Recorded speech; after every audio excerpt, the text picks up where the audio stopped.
In Iran, funerals are no longer quiet. On the 40th day of mourning, parents clap, chant, even dance beside fresh graves.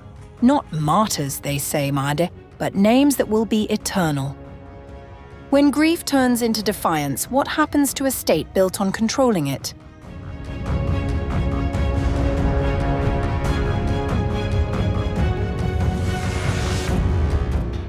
Iran's January crackdown on protesters has left a mark far beyond the streets. In cemeteries and hometowns across the country, families are reshaping centuries-old mourning traditions into acts of open defiance, transforming grief into a powerful political statement. Traditionally, the 40th day ceremony marks the end of an intense period of mourning in Shia culture. It is usually solemn, religious, and restrained. But in recent weeks, thousands gathering in homes and cemeteries have replaced prayers and clerical speeches with clapping, chanting, and dancing. For many families, this break with convention is deliberate. They say it is not a celebration of death, but a rejection of the state's language of martyrdom and control. Music and movement have become tools of resistance, turning funerals into moments of collective memory and protest. The shift has angered conservative figures. Alireza Dabir, a former wrestling champion turned politician, criticized grieving families for what he described as disrespectful behavior. Their children got killed and they're dancing over the corpses. I can't help but take a dig at these useless people. May God give these useless people some brains. But for many mourners, the dancing is an assertion of dignity, not denial. They argue that the right to grieve also includes the right to define how that grief is expressed. Raha Bolulipour, a 23-year-old Italian language student at Tehran University, became one of the faces of this new mourning culture. She had written about justice and equality online and posted the message, "Woman, life, freedom forever," before she was shot in Tehran. At her 40th day memorial in Firuzabad, her parents danced solemnly to traditional Qashqai folk music, waving green kerchiefs, her favorite color. In other cities, parents danced until exhaustion overtook them, collapsing into tears in the arms of relatives. In tribal regions such as Elam province, older traditions of resistance have resurfaced. During the Shamara ritual for Saeed Tarvand, a 33-year-old oil engineer killed in Abadan, a riderless horse draped in black and red was paraded through the village, accompanied by drums and symbolic war dances. A linguistic shift underscores the transformation. Rather than calling the dead shahid or martyrs, many now refer to them as javid-nam, meaning their names will be eternal. Authorities have reportedly banned the term from some gravestones.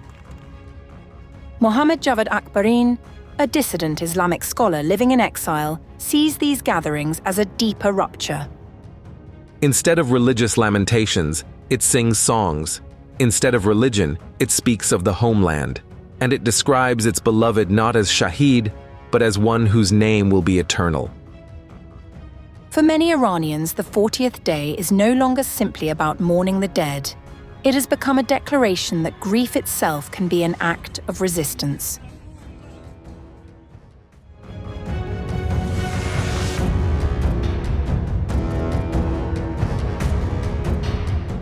Medical records from dozens of protesters treated for gunshot wounds during January's anti-regime protests in Iran reportedly suggest a deliberate pattern of targeting vital body parts with lethal force.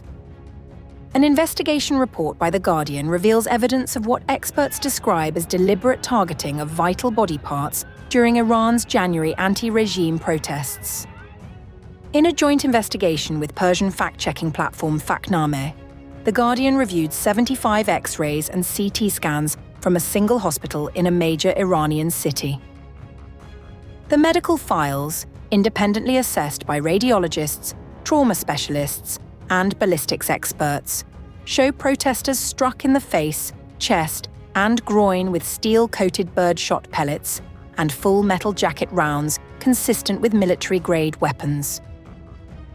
Dr. Rohini Har, an emergency physician and medical advisor to Physicians for Human Rights, who reviewed the images, told The Guardian the scale of force stood out globally. The cases are shocking in their number and severity. Using live ammunition and large-gauge bullets against so many individuals is extremely unusual and notable, even globally. The scans show catastrophic injuries: bullets embedded in brains and necks, lungs torn by deformed rounds, and more than 170 pellets packed into a single chest cavity, indicating close-range fire. The investigation says dozens were shot in the eyes, chest, and genitals, patterns also documented during the 2022 Women Life Freedom protests, raising renewed scrutiny over the rules of engagement used in domestic crackdowns.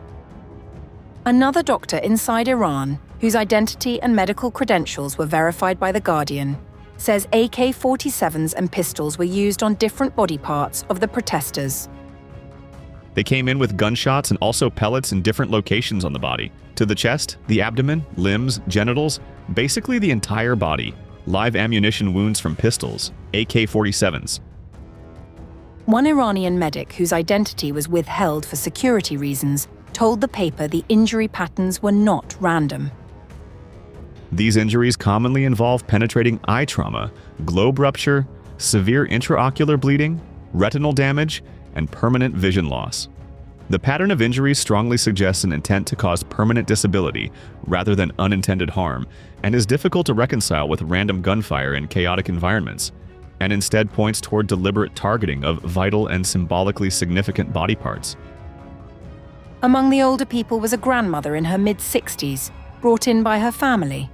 She had been caught in the violence when trying to pick up her granddaughter and was shot at extremely close range by a pellet-loaded shotgun.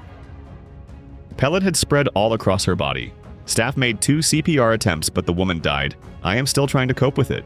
You can only witness so much. A radiologist who examined the files described the hospital intake as overwhelming. The group of patients would constitute an absolute mass casualty situation. Even for our large hospitals in the US, that would be a mass casualty alert that would overwhelm hospital resources. Iranian authorities have not publicly responded in detail to the findings. The images raise urgent questions about proportional force, accountability, and the human cost of Iran's internal security strategy.